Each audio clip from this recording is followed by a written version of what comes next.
රටත් ඉවරයි ජනතාවත් ඉවරයි. තුන්වෙනි රැල්ලෙන් මුළු රටම අනාරක්ෂිත වෙලා තිබෙනවා. හැබැයි ආවේ ආරක්ෂාව තහවුරු කරනවායි කිය. පැණියත් ෆේල්ලු. දැන් ඉස්සෙල්ලා මුට්ටිය ෆේල්, ඊට පස්සේ පැණිය ෆේල්. සරලව කතා කරනවා නම් දල වශයෙන් කතා කරනවා නම් එක මාත්‍රාවකට ඩොලර් 5 ගානේ බැලුවොත් එක වටයකට යන්නේ රුපියල් මිලියන 15400යි. රුපියල් ලක්ෂ 1,54,000. තවත් කියනවා නම් අර සීනි හොරකමට සමාන මුදල. ගරු නියෝජ්‍ය කතානායකතුමනි, අද දින සාකච්ඡාවට භාජනය වන්නේ රට තුළ ඇති වී තිබෙන ආර්ථික සමාජීය සෞඛ්‍යමය අරුබුදය පිළිබඳව. ඒක ඇත්ත වශයෙන්ම අද හඳුන්වන්න සිද්ධ වෙලා තිබෙනවා කොරෝනා ඛේද වාචකයක් හැටියට. කොරෝනා ට්‍රැජඩි එක. අපේ රටත් ලෝකයත් ලෝක ප්‍රජාවත් මුහුණ දෙන මහා ඛේද වාචකයක්. මේ අතිමහත් දැවැන්ත අභියෝගය අපි හැමෝම එකට එකතු වෙලා ජයග්‍රහණය කරන්නට ඕන. ඒක තමයි යුගයේ අවශ්‍යතාවය. ඒක තමයි ජාතික අවශ්‍යතාවය. ඒ උදෙසා මුළු රටම එක්සේසක් වන්නට ඕන. හැබැයි ගරු නියෝජ්‍ය කතානායකතුමනි, අපිට මේ තත්ත්වය මගහරවා ගන්නට අවස්ථාව තිබුණා. මට මතක් වෙනවා ගරු නියෝජ්‍ය කතානායකතුමනි, ගිය අවුරුද්දේ ජනවාරි 24 වෙනිදා පෙබරවාරි 5 වෙනිදා මේ උත්තරීතර සභාවේ කොරෝනා ප්‍රශ්නය පිළිබඳව මුලින්ම අවධානය රජයටත් පාර්ලිමේන්තුවටත් රටේ ජනතාවටත් යොමු කරපු පුද්ගලයා හැටියට අවස්ථා දෙකකදී. එතකොට කොරෝනා අපේ රටට ඇවිල්ලත් නැහැ. මොකද්ද ගරු නියෝජ්‍ය කතානායකතුමනි, ඒ ප්‍රශ්න ඉදිරිපත් කරනකොට වගකිව යුතු රජයක් හැටියට මොකද්ද ලැබුණු ප්‍රතිචාර? අපි කිව්වා පිටරටවල් වලින් අපේ රටට එන එක ගැන අපි පරිස්සම් වන්නට ඕනේ කියලා. මුවාවරණ ලබා දෙන්නට ඕනේ කියලා. මොකද්ද දුන්න උත්තරය? මම මේ හැන්සාඩ් වාර්තාවෙන්ම උපුටා ගන්නට කැමති. සාමාන්‍ය ජනතාව මුවාවරණ පැළඳීම මෙම රෝගය පැතිරීම වැළැක්වීම සඳහා අත්‍යවශ්‍යයි කියා හෝ එසේ කිරීමේ අවශ්‍යතාවයක් තිබෙනවා කියා හෝ මා විශ්වාස කරන්නේ නැහැ. කොහොමද කතාව? එහෙම කියලා අපිට මඩ ගහන්න පටන් ගන්නවා.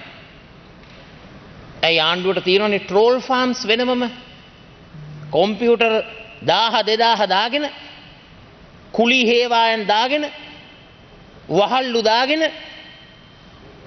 සමාජ මාධ්‍යවල කොමෙන්ට්ස් නිර්මාණය කිරීම. දැන් මේ කවදද මේ කාරණාව ගැන කිව්වේ? පෙබරවාරි 5 වෙනිදායි ජනවාරි 24 වෙනිදායි.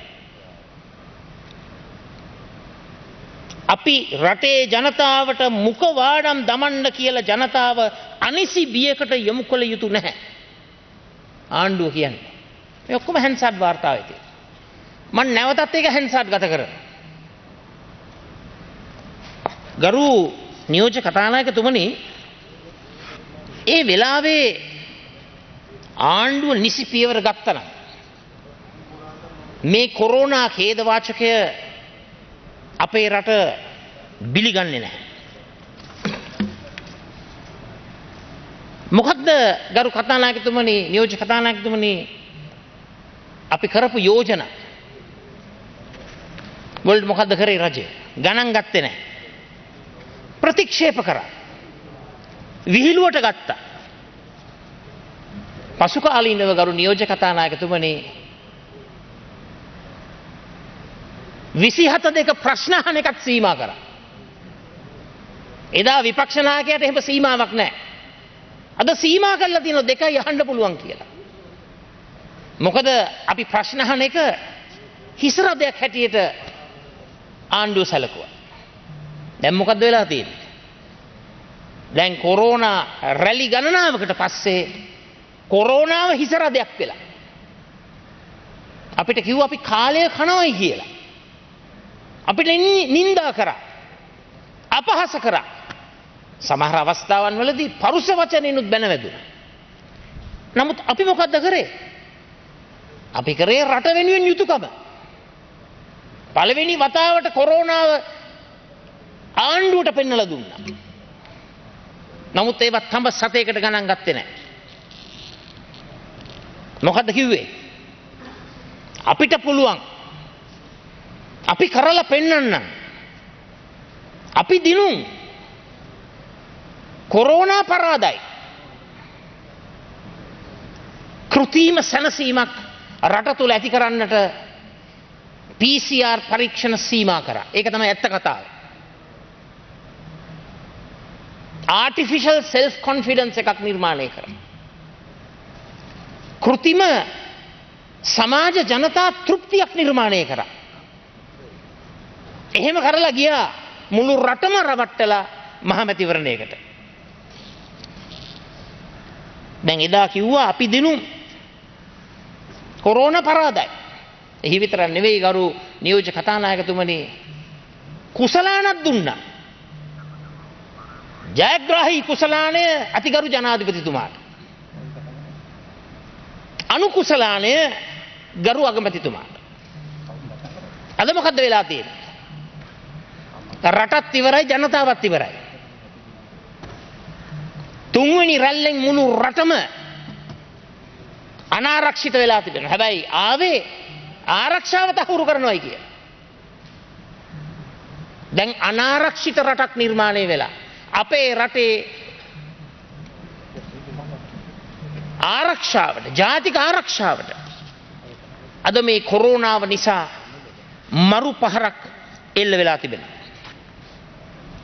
දැන් මේ ජාතික ආරක්ෂාව තහවුරු කරගන්නේ T56 යුද ටැංකියෙන් කෆීර් යානාවලින් මල්ටි බැරල් රොකට් ලොන්චර් වලින් මිග් යානාවලින් නෙවෙයි ගරු නියෝජ්‍ය කතානායකතුමනි. මේ කොරෝනා කියන ඒ බරපතල ව්‍යසනය මැඩ පවත්වන්නට මොකක්ද අවශ්‍ය? එන්නත අවශ්‍යයි. ICU ඇඳන්න අවශ්‍යයි. වෙන්ටිලේටර්ස් අවශ්‍යයි. එක්මෝ මැෂින් අවශ්‍යයි. එක්මෝ මැෂින් රටටම තියෙන දෙකයිලු. ඔක්සිජන් සිලින්ඩර්ස් අවශ්‍යයි. මහා පරිමාණයේ ටෙස්ටිං කරන්න පුළුවන් PCR යන්ත්‍ර අවශ්‍යයි. අපි අහන්න ඕන මේ රජයෙන් 20 ජනවාරියේ මේ කොරෝනා අවදානම පිළිබඳව රට දැනුවත් කරපු දවසේ ඉඳලා ආණ්ඩුව දැනුවත් කරපු දවසේ ඉඳලා මොකක්ද ආණ්ඩුව කරේ? කොරෝනා අරමුදලේ මොනවද කරේ? මේ රටේ සෞඛ්‍ය ශාස්ත්‍රය ඉහළ නැංගුවද? ICU බෙඩ්ස් ටික වැඩි කරාද? ඇනන් ටික. වෙන්ටිලේටර්ස් ටික වැඩි කරාද? නෑ. ආණ්ඩුව කරේ කොරෝනා දේශපාලනය. Corona politics. දැන් බොහෝ දෙනා කියනවා කොරෝනා පොලිටික්ස් නෙවෙයි කොරෝනා පොලිට්‍රික්ස්. මුසාව, මුලාව, වංචාව, පච උල්පත් නිර්මාණය කරන. දැන් බලන්න ගරු නියෝජ්‍ය කතානායකතුමනි එන්නත වෙනුවට මොකද්ද පළමුවෙන්ම කරේ? ඉස්සෙල්ලම කරේ මුට්ටි බෙහෙත. තමන්ගේ බොඩිගාඩ්ස්ලාට කිව්වා වීඩියෝ කරන්නයි කියලා. මුට්ටි ටික දැම්ම ගඟට. ඔන්න එන්නත. එතකොට මුට්ටිය ගඟට දානකොට පොකුරු ව්‍යාප්තියයි සමාජ ව්‍යාප්තියයි නතර වෙනවා. මුට්ටිය තමයි ඔක්කොටම විසඳුම. ඊට පස්සේ මොකක්ද උනේ? මුට්ටිය ෆේල් වුණාම ගෙනාවා බොරු පැණියක්. ජනතාව රවට්ටන පැණිය. ඒ පැණිය අලෙවි කිරීමේ කොන්ත්‍රාත්තුව කරේ රජයට සම්බන්ධ වහල්ලු කොට්ටාසයක්. දේශපාලන එහෙයියෝ අතකොළුවන් කොට්ටාසයක්. ලැජ්ජ නැතුව මේ සභාගර්භයේ ගරු සමාජිකයෝ කීප දෙනෙකුත් මේ පරීක්ෂණයකට ලක් නොකරපු පැහැදිලි වෛද්‍ය නිගමනයක් නොලබපු පැණිය අනුභව කරලා රටට පෙන්වන්න හැදුවා. දැන් මුට්ටියෙන් පස්සේ පැණිය හරියනවා එන්නත් අවශ්‍ය නැහැ කියලා. ලැජ්ජයි කියන්නේ ගරු නියෝජ්‍ය කතානායකතුමනි, දොස්තරවරු යයි කියා ගන්නා වූ සමහර සමාජිකයින් පැණියේ අලෙවිය ව්‍යාප්ත කරන වෙලෙන්දන් බවට පත් වුණා. දැන් ඊයේ පෙරේදා වාර්තා වෙලා තියෙනවා පැණියත් ෆේල්ලු. දැන් ඉස්සෙල්ලා මුට්ටිය ෆේල්, ඊට පස්සේ පැණිය ෆේල්. දැන් මේ අපේ රටේ මේ රජය මුට්ටි සෙල්ලමයි පැණි සෙල්ලමයි කර කර ඉන්න අතරතුර මොනවද ලෝකේ අනිත් රටවල් කරේ? ලහි ලහියේ ගිහිල්ලා විවිධ එන්නත් වර්ග ඇනවුම් කරා. ඔක්ස්ෆර්ඩ් ඇස්ට්‍රාසෙනිකා එන්නතද, ඒ වගේම මොඩර්නා එන්නතද, ෆයිසර් බියොන්ටෙක් එන්නතද, මේ මෑත කාලේ ජොන්සන් ඇන් ජොන්සන් එන්නතද, ලෝක සෞඛ්‍ය සංවිධානයේ නිර්දේශ කරපු එන්නත් ඇනවුම් කරා. ගරු නියෝජක කතානායකතුමනි, දන්නවද කැනඩාව කොයි තරම් මේ රටේ ජනතාවට ආදරේද කිව්වොත් එක පුරවැසියට මාත්‍රා 10 ගාන ඇනවුම් කරලා දැන් තියෙන අතිරික්තයක්. හැබැයි වර්තමාන රජයට උවමනාවක් නැහැ, හැකියාවක් නැහැ, සම්බන්ධකම් නැහැ. කැනඩාවෙන් ඉල්ල ගන්න පුළුවන් අපේ රටට අවශ්‍ය එන්නත් ටික යම් ප්‍රමාණයක් හෝ. නමුත් එහෙම සමදතා මේ වර්තමාන රජයට නැහැ. එතකොට ලෝකයේ සියලුම රටවල් පාහේ එන්නත් හිඟයක් ඇති වෙයි කියලා ඒ බිය තුල පුළුවන් තරම් තමන්ගේ රටේ ජනතාව වෙනුවෙන් එන්නත් ටික ලබා ගත්තා. අපේ රටේ මුට්ටි සෙල්ලමයි පැණි සෙල්ලමයි. ඔය මුට්ටි සෙල්ලමයි පැණි සෙල්ලමයි කරපු නිසා අපි ප්‍රමාද වුණා එන්නත් ටික අනුමුම් කරන්න. දැන් තියෙනවා ලෝකයේ එන්නත් හිඟයක්. මේ එන්නත් හිඟය ඇති වුණේ මේ රජයේ අකාර්යක්ෂමතාවය නිසා, නොහැකියාව නිසා. දැන් ගරු නියෝජ්‍ය කතානායකතුමනි, දල වශයෙන් ගත්තොත් ඊශ්‍රායලය බොහොම සාර්ථකව ෆයිසර් බියොන්ටෙක් එන්නත උපයෝගී කරගෙන ඊශ්‍රායලය බොහොම සාර්ථක විදිහට ප්‍රතිශක්තිකරණ වැඩසටහන ක්‍රියාත්මක කරනවා. එන්නත් වැඩ පිළිවෙල සාර්ථක වෙනවා. දැන් 160කට එන්නත් ලැබිලා දැන් බෝවීම අඩු වෙලා තිබෙනවා. දැන් අපේ රටේ ලක්ෂ 220ක් දල වශයෙන් විශේෂඥවරු කියන්නේ 60ක් 70ක් එන්නත් කරාම අර හර්ඩ් ඉමුනිටි එක නිර්මාණය වෙනවා කියලා. ලක්ෂ 220ක් නම් අපේ රටේ ජනගහනය. එන්නත් දෙන්න තියෙන්නේ ලක්ෂ 154කට. සරලව කතා කරනවා නම්, දල වශයෙන් කතා කරනවා නම්, එක මාත්‍රාවකට ඩොලර් 5 ගානේ බැලුවොත් එක වටයකට යන්නේ රුපියල් මිලියන 15400යි. රුපියල් ලක්ෂ 1,54,000. තවත් කියනවා නම් අර සීනි හොරකමට සමාන මුදල. සීනි හොරකම නොකර එන්නත ගෙන්නුවා නම් අපේ රටේ මේ ඇති වී තිබෙන අනාරක්ෂිත භාවය මේ තරම් දුරදිග යන්නේ නැහැ. මේ තරම් ජාතික ආරක්ෂාවට මරු පහරක් තර්ජනයක් එල්ල වෙන්නේ නැහැ. නමුත් මොකද්ද ශ්‍රී ලංකා ආණ්ඩුව කරේ? ශ්‍රී ලංකා ආණ්ඩුව කියනවා බය වෙන්න එපා. කොවැක්ස් ක්‍රමවේදය හරහා සහ ගැවී කියන ක්‍රමවේදය හරහා ඒ අවශ්‍ය එන්නත් ටික අපිට ලැබෙනවා. බලන්න අපේ ගරු ඇමතිතුමිය 2020 නොවැම්බර් 25 වෙනිදා මෙහෙම කියනවා. මේ හැන්සාඩ් වාර්තාවේ තියෙනවා. ශ්‍රී ලංකාවට ලබාගත හැකි වනු ඇති අතර පළමු වටේදීම අපගේ ජනගහනයෙන් 20%කට එනම් මිලියන 4.2කට ජනතාවට කෝවැක්ස් ගැවී යන ක්‍රමවේද තුලින් එන්නත් ලැබෙනවා. මේ හැන්සාඩ් එකේ තියෙන්නේ. මම ආපහු මේක හැන්සාඩ් ගත කරනවා. එතකොට ලක්ෂ 42කින් කීයද අද හම් වෙලා තියෙන්නේ? අද ඊටාත්ම ස්වච්ඡම් ප්‍රමාණයක් හම්බුණා WHO එකෙන්. තවත් යම් ප්‍රමාණයක් ලැබුණා ඉන්දියාවෙන් ටැග්ගක් හැටියට. ඒ හැරුණකොට WHO ලෝක සෞඛ්‍ය සංවිධානය අනුමත කරපු එන්නත් ගැනීම අද බරපතල ප්‍රශ්නයක් වෙලා තිබෙනවා වර්තමාන රජයට. නම් මොකද රජය කරලා තියෙන්නේ? 12,81,417ක් මාත්‍රා එනකොට හරිනම් අර මාත්‍රා දෙක ගානේ බලලා ඒක දෙකෙන් බෙදලා අර 6 ලක්ෂ ගානකට තමයි ඉස්සලා දෙන්න ඕන. නමුත් මොකද කරේ? කිසිම කොවිඩ් ප්‍රෝටෝකෝල් එකක් කිසිම ක්‍රමවේදයක් අනුගමනය කරන්නේ නැතුව පළවෙනි වටේ දුන්න 9,24,687කට. දැන් දෙවෙනි මාත්‍රාව දෙන්න යනවා 3,56,730කට. හැබැයි 5,68,000කට දෙවෙනි මාත්‍රාව නැහැ.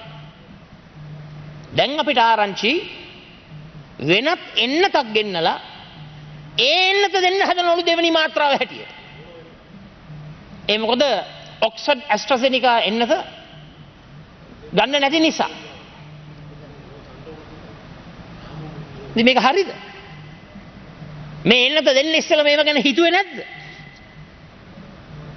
දැන් භයානකම කාරණාව තමයි NMR එකේ ජාතික ඖෂධ නියාමන අධිකාරියේ ප්‍රධානියා තුල සමාජිකයෝ ගණනාවක් පන්නලා දමලා තිබෙනවා. කියන්නේ නම් ඉතින් ඉල්ලාසුණයි කියලා. ඉල්ලාසුනේ නැහැ. එලවලා දැම්මා.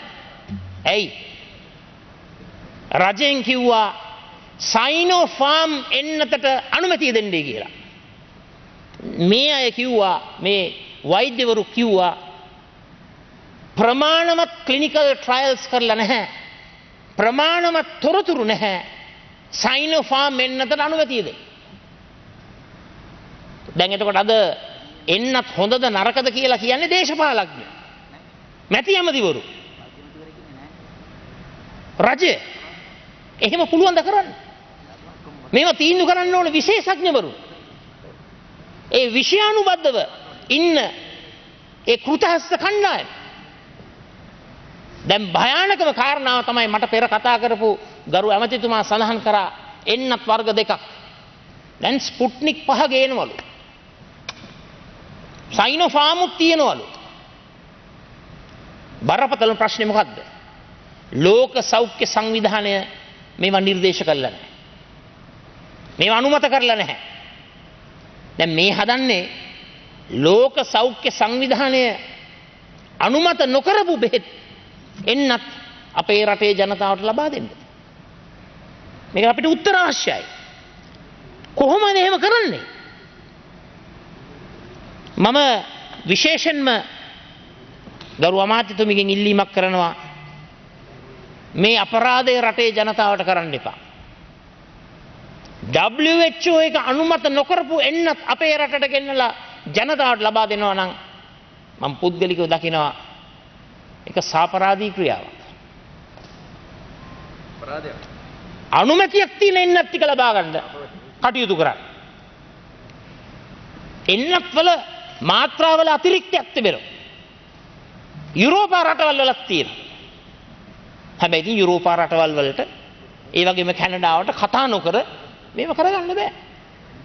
මට මතකයි එදා මම කිව්වා ආණ්ඩුවට කතා කරන්න බැරි නම් විපක්ෂයක් හැටියට සමගි ජන බලවේගයේ මැදිහත් වෙලා කතා කරන්න.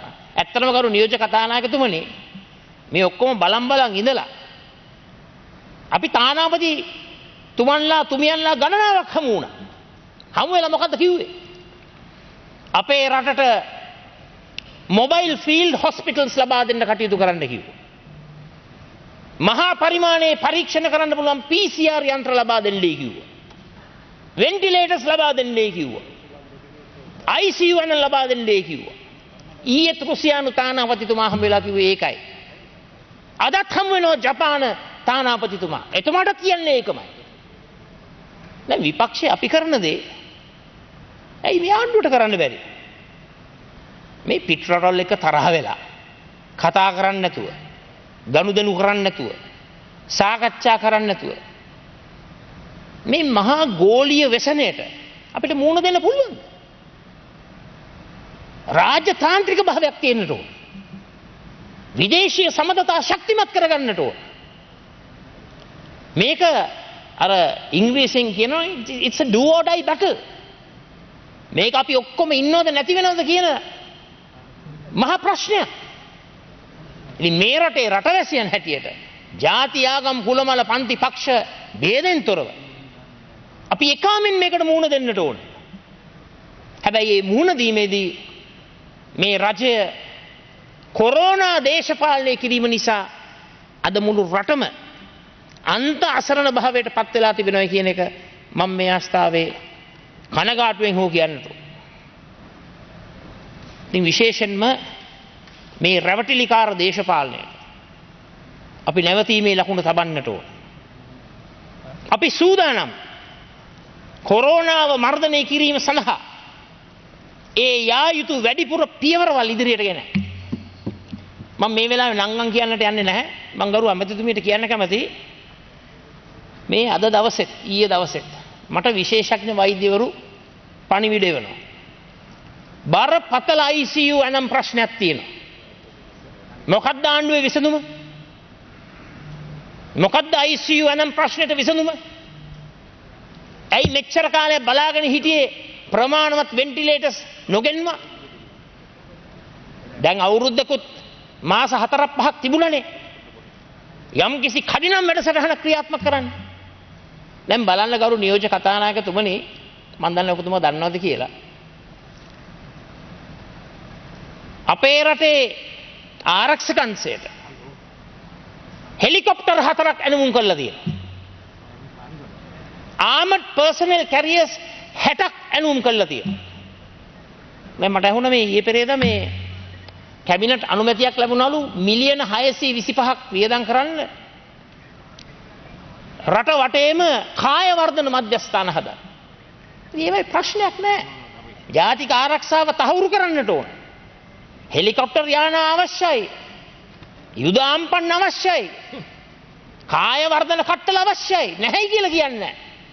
නමුත් කරුණා කරලා රටේ ප්‍රමුඛතාවය ජනතාව ජීවත් කරවීම, ජනතාව මේ මහා ව්‍යසනෙන් බේරා ගැනීම, කරුණා කරලා සෞඛ්‍ය අංශවලට සවන් දෙන්න, වෛද්‍යවරුන්ට සවන් දෙන්න, විශේෂඥවරුන්ට සවන් දෙන්න, මහජන සෞඛ්‍ය පරීක්ෂකවරුන්ට සවන් දෙන්න, හෙද සංගම් වලට සවන් දෙන්න, පෞල් සෞඛ්‍ය සේවිකාවන්ට සවන් දෙන්න, ග්‍රාම නිලධාරී තුමන්ලා ඇතුළු රාජ්‍ය සේවයට සවන් දෙන්න. අද සෞඛ්‍ය ශාස්ත්‍රය පුපුරන තත්ත්වයකට ඇවිල්ලා තියෙනවා. MOH ශාස්ත්‍රයේ පුදුම පීඩනයක්, පුදුම අසහනයක් තියෙනවා. හැබැයි අපේ වීරෝදාර සුවවිරුවන්, ඒ වගේම රාජ්‍ය අංශයේ මේට සම්බන්ධ වූ සියලුම දෙනා අසීමිත කැපකිරීමක් කරනවා. පුද්ගලිකත්වයේ පැත්තක දමලා අවදානම් සහිතව මුහුණ දෙනවා ගිලන් වෙච්ච අපේ රටේ, රෝගාතුර වෙච්ච අපේ රටේ ජනතාවට සහනයක් සපයන. දැන් කවුරුත් කතා කරන්නේ නැහැ දැන් මේ කොරෝනා වස්සේ ඩෙන්ගු ව්‍යාප්තියත් වැඩි වෙලා. රෝහල් වල එනම් පිරීලා. දැන් එනන්නේ සාමාන්‍ය රෝගීන්ටත් එනන්නේ. බෝ නොවන රෝග, non communicable diseases. heart disease වෙන්න පුළුවන්, kidney disease වෙන්න පුළුවන්, liver disease වෙන්න පුළුවන්. ඒ අය රෝගාතුර වුණාම ඒවට ඇඳන්නේ නැහැ. මං අහන්න කැමතියි ආණ්ඩුවේ. අවුරුද්දකුත් මාස 4-5ක් මොකද්ද කරේ? මේ හෙලිකොප්ටර් ගෙන්නන එකද අද තියෙන රටේ ප්‍රමුඛතාවය? armored personnel carriers, gym equipment ඒව කරන්න පුළුවන් පසුව. රටේ තියෙන ජාතික ආරක්ෂාව පිළිබඳව තක්සේරුවක් කරලා. නමුත් අද තියෙන ප්‍රමුඛතාවය මේ වෙන වෙන දේවල් වලට කැප කරන මුදල් ටික කොහොම එකතු කරලා අපි එන්නද ගන්න ගමු. සමග ජන බලවේගය අපි ලෑස්ති. පාර්ලිමේන්තු මන්ත්‍රීතුමන්ලා නියෝජනය කරලා මන්ත්‍රීතුමන්ලගේ යම් පරිත්‍යාගයකින් පාර්ලිමේන්තු මන්ත්‍රී අරමුදලක් පටන් ගන්න. හැබැයි මේ වෙන වෙන සෝබන වැඩවලට නෙවෙයි. එන්නත ගන්න ගන්න. ඔබතුමාට තව විනාඩි 5යි. එන්නත ගන්න ගන්න. ඒ නිසා මම මේ අවස්ථාවේ සඳහන් කරන්න කැමතියි ගරු ඇමතිතුමියට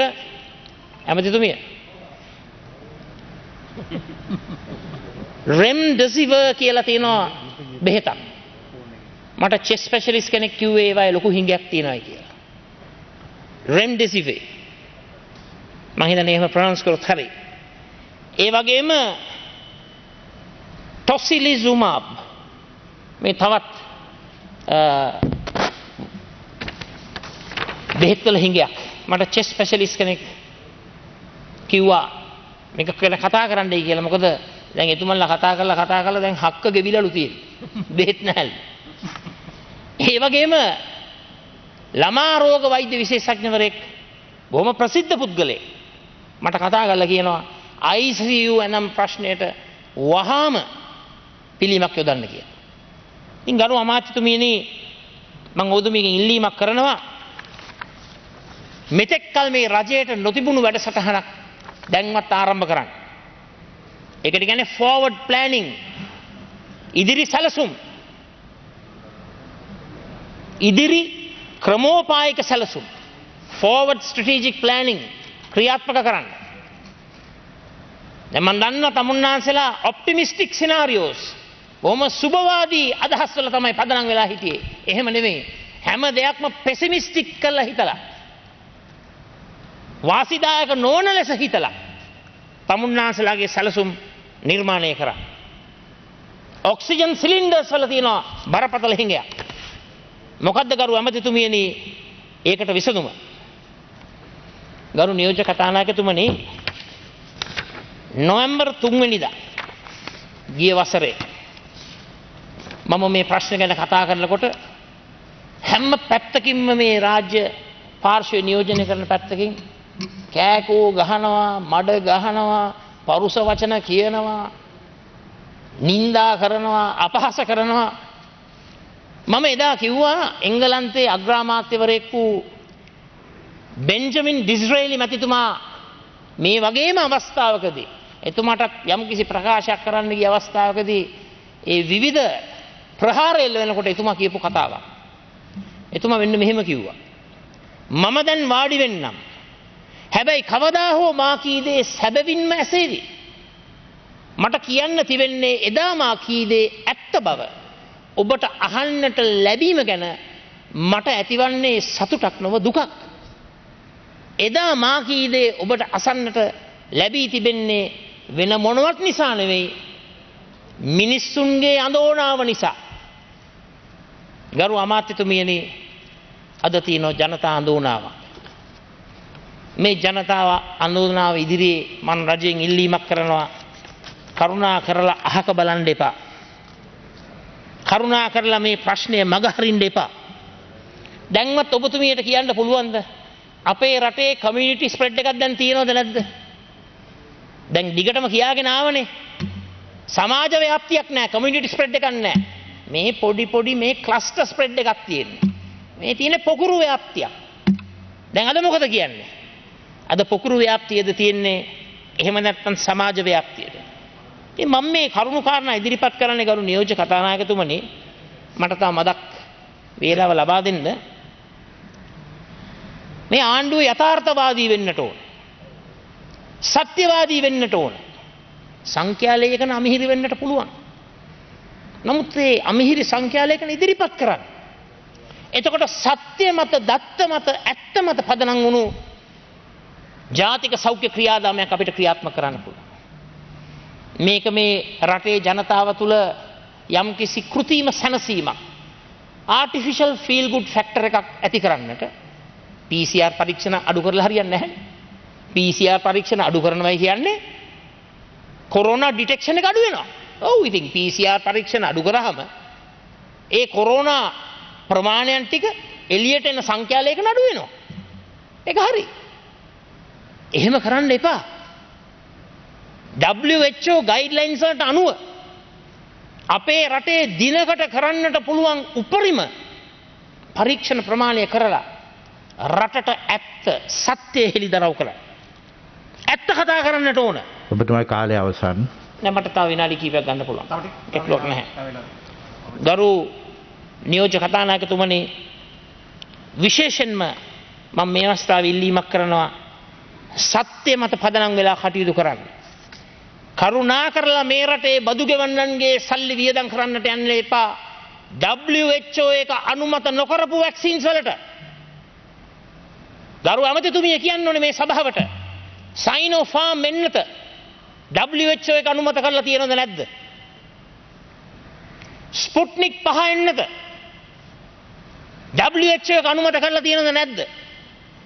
WHO එක අනුමත නොකරපු එන්නත් වලට මේ රටේ මහජන මුදල් කැප කරන්නට මේ රජයේ කටයුතු කරනවද? ඒ කාරණාවට අපිට පැහැදිලි උත්තරයක් අවශ්‍යයි.